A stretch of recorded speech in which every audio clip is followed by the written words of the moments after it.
This poem, Farm Museum Flax Country, is also about inhabiting history, as made possible by the display of awesome old farm equipment in the barn at the Heath Fair. I love the names of the archaic implements, so how could I not use them in a poem? Farm Museum, Flax Country. After scutching came the hackle, a bed of nails. In the house, spinning and winding yarn on the squirrel cage swift. She was named Thankful, so he could say it when he came for supper on a cloud of unmade clothes.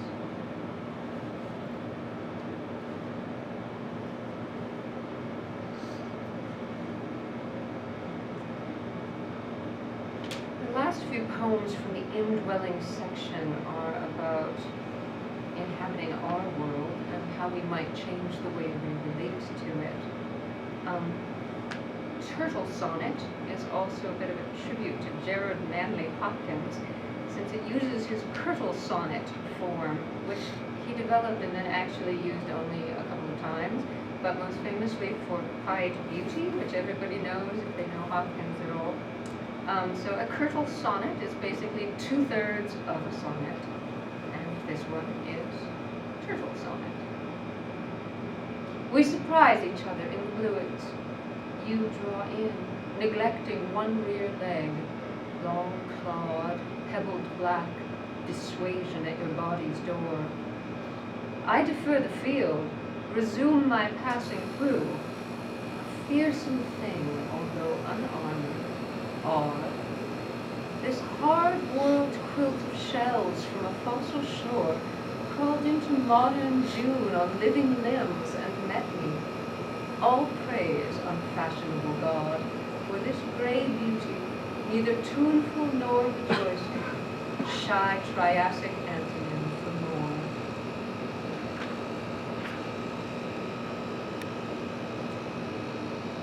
For this new year, the imagery in this poem comes from the Odyssey, and accordingly it focuses on the idea of homecoming, which is nostos in Greek.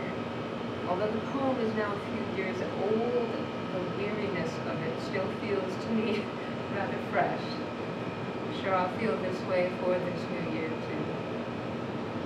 For this new year, a nostos celebrated quietly in slippers, interlopers to expel an element of someone else's plot. No making way for hospitality at sword point, making safe by sentinel conquered home. Please let us enter not, disguised for a surprise attack, but in the clothes that we would wear on Saturday for bringing in the paper, then in mild, lethargic triumph, bearing back its thin report to bed. We do not need to play at some adventurous beginning, wild, at risk, in need of binding to the mast. May we instead somehow arrive at last.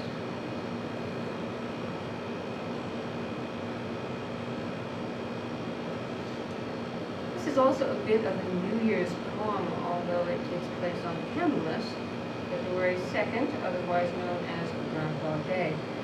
It contrasts our obligatory duty-bound ways of organizing life against what we might experience with a more adventurous approach to belief. Snowshoeing on Candlemas. Echt winter and punctilious snow bow the hemlocks with their laying on hands, extending this late light. Here I present myself, still keeping January vows, and trundling my wide way, trenching strands of crushed crow, icy aisles of good intent. Our windows down the hill are coming on, precisely starlit in their programmed time of safe.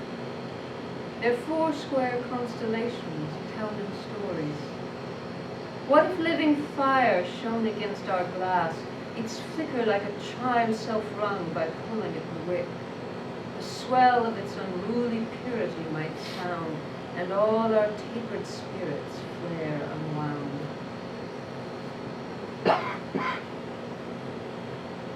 The last poem in Indwelling is North of Putney, which I wrote north of Putney, while binge reading Robert Frost and also reading the Rose Walden for the first time. It's kind of embarrassing, but there it is. You can definitely tell that both of them are in here. North of Putney. The road's not to be trusted after heavy rain. Half a lane gone here and there, collapsed around their rusted culverts. I follow Frost's advice and take to the woods. The trail is clear enough to start. I do not interfere with fate, but grant that I was meant to rise into a field and follow down the soggy verge. The clover is content underfoot, and asters keep us company. Nearby, sagging twists of brown barbed wire define a weedy plot, flags commending revolutionary graves. Two tall stones say a set of parents knew old age. Their eldest saw 19. Their other 6 are small blank stones, weathered black, sunken green, still markers, but memorials no more. And no one now can glean the words the stones have dropped, or tell how a single winter took them all, or hard birth, one by one, or playing by the brook, or in the marsh alone. The rose says I should have gone up Garrett at least 20 years ago, but having left my hillside contemplation, I am buying cheese behind a wall of blooming hostas in a yellow hut with grapevines curtaining the door, self-serve, scraping pennies from a bowl to make the change exact. And I will go further on just to see along this dirt track, and the white Mortimer sheepdog will follow me, flies clustering his orange vest, and I will tell him that he is good, even though he should probably be barking on the ridge with the flock in case of predators. His whim and mine are kin, like the woolly clouds and those that mimic brushings from his fur, and the goldenrod thick with Joe Pye weed where cultivated things once were, and the renegade streams cutting temporary beds across the public ways. If I knew his name, I would write it here. Such would be light labor, no small joy, conferring passing honor on the citizens of our haphazard days, without the tools to shear in slate the ultimate, we still might gesture toward posterity, remember as in prayer. The ancient stories, set in stars, a smaller dog, blazing at Orion's heels. 2 stars and no name, not really. A toast then to a wandering stranger drinking from the ditch. This my own boy. It's a rare occasion when a poem of mine goes on to a second page. I'll close with a few newer, uncollected poems, most of which are about animals, incidentally. This one, which I wrote just on Saturday, speaks for itself, although it might help to know that in Japan, foxes can be regarded as deities, usually a force for good, but sometimes impish. They are kitsune. Driving to Northampton, we encounter 3 foxes. November newly darker down the road along the reservoirs, we see a fox, prim sentinel unflinching in our lights, kitsune of the Whately woods, the night's familiar. Further on, an orthodox escape. In rugged flight, the sandy coat goes undulating up the hill, unsleek and pricking as we pass.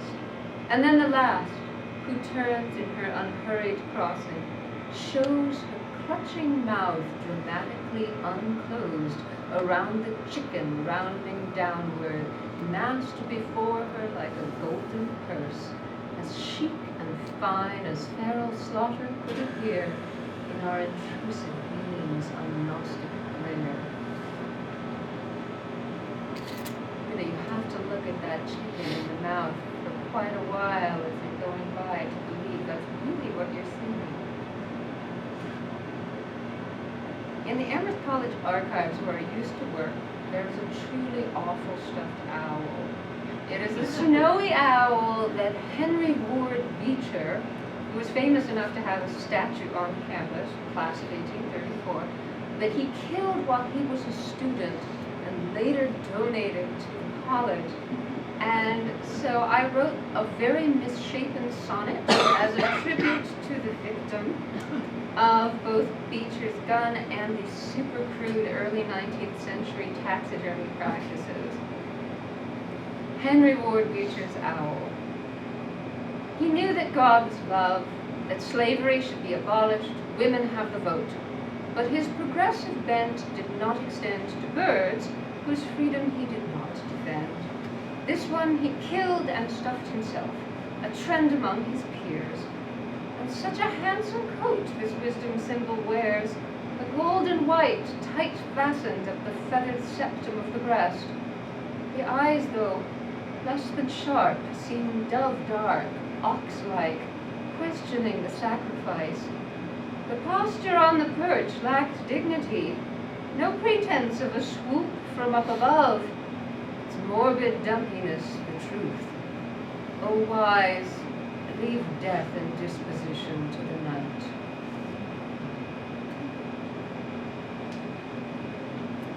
Every August I participate in the postcard poetry exchange, which again is a sort of legacy of my Northwest roots because it started in the Seattle area, but is now an international activity.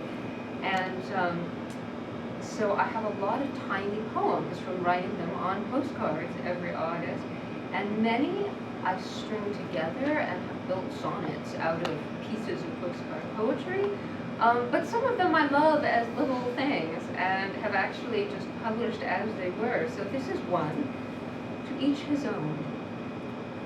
Rooster going on as if the dawn were dragging, though we're setting out the dinner. Go ahead, prop the sun up if you can.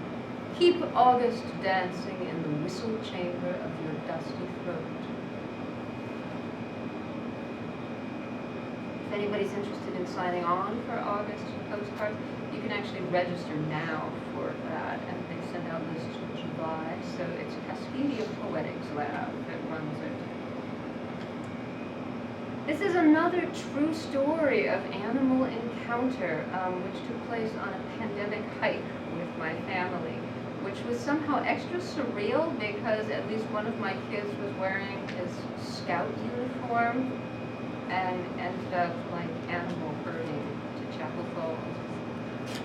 Hiking to Chapel Falls. We come and go, the journey of an hour or two. An afternoon, not seasonal, not necessary. Frail, the small wildflower of our ambition fades before the full expression of a monarch's blooming need, a bobolink's unquestionable charge to cover continents.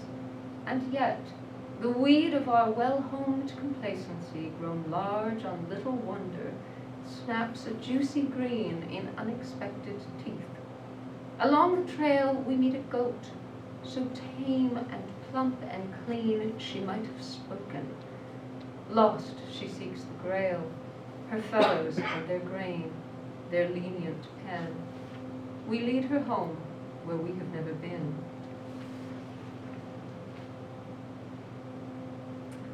So here's another Dickinson-inspired poem. Actually, I'd totally forgotten that this one was, but here it is. This one plays on her lines, of nature I shall have enough when I have entered these, entitled to a bumblebee's familiarities. Some familiarities of Apis mellifera. I've read that European honeybees send foragers when spring approaches warm to gather resin from the budding trees and blend the exudate with wax to form disease-resistant coating for the nest. The plump corbiculae that carry grains of pollen, dry ambrosia, combed and pressed, import the essence of the seal that stains the hive's cracks red. And if a mouse should make a way inside, the tidy bees enclose its poisoned body in a sticky cake of propolis. When they cannot dispose of death, they fashion perfect quarantine. then off to cleanly kill their aging queen. Having touched on bees, I'll close this reading with cicadas. This is another curtal sonnet, actually, based on our experiences when we were in Japan for the summer of 2019. Kyoto 2019. Cicada din that August weighted trees along the Madagawa street like fruit too thick for branches. Walking to the train, we hunched beneath the screaming canopy as sidewalk cyclists ripped among us mute, and morning traffic swelled the silent lanes, pressed past as if through water. Sighted sound unraveled at the Como Bridge. Again the engines, and sometimes a bell. The brute rail cavern roar when we are underground, soothed like rain.